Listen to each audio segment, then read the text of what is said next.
अस्सलामुअलैकुम दोस्तों। आप पीसी या सिस्टम तो यूज़ करते होंगे और उसमें कभी कभी प्रॉब्लम्स भी आ जाती हैं। बाद औक़ात डिस्प्ले नहीं देता, बाद औक़ात रेड लाइट, उसके साथ अलार्म बजता है।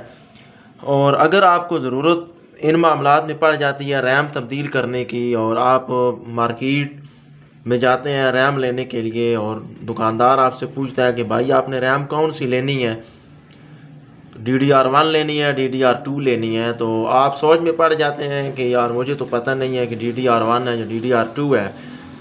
तो उसका हल मैं आपको बताता हूँ। आपने करना ये है, उसकी पहचान कैसे करनी है DDR1 या DDR2 की, कि पहले वाली आपने रैम स्लॉट से निकाल लेनी है और स्लॉट से निकाल कर उसकी स्पेसिफिकेशन देखनी है।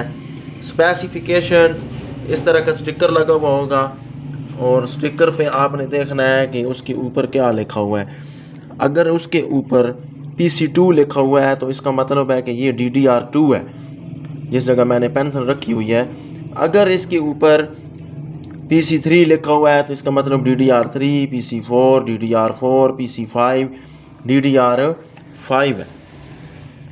ये है उसकी स्पेसिफिकेशन। उसके स्टिकर के ज़रिए आपको मालूम हो सकता है कि ये कौन सी है रैम।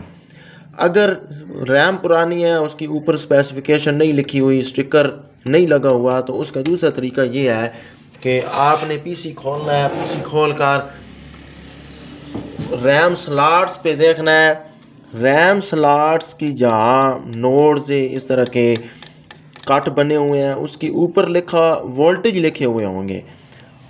आपने वोल्टेज देखने हैं और अब रैम्स की पहचान वोल्टेज के ज़रिए होगी। अगर इन स्लॉट्स के पास ये जो नोड्स बने हुए हैं लिखा हुआ है 2.5 या 2.6, तो ये होगी DDR1।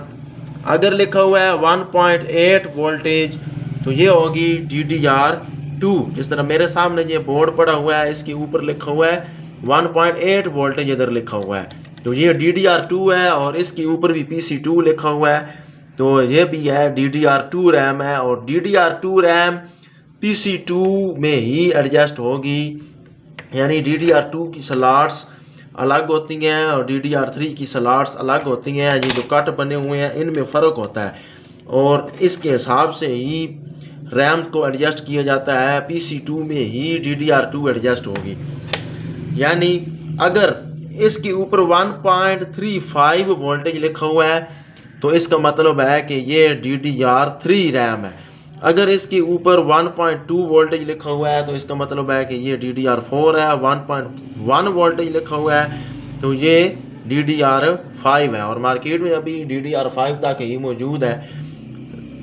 तो इस तरह आपने रैम की पहचान करनी है। एक तो रैम की रैम देखनी है, उसके ऊपर स्पेसिफिकेशन, और दूसरा आपने बोर्ड के ऊपर रैम स्लॉट्स के ऊपर वोल्टेज देख लेने हैं, जो मैंने आपको बताया है। उम्मीद है दोस्तों आपको समझ आ गई होगी।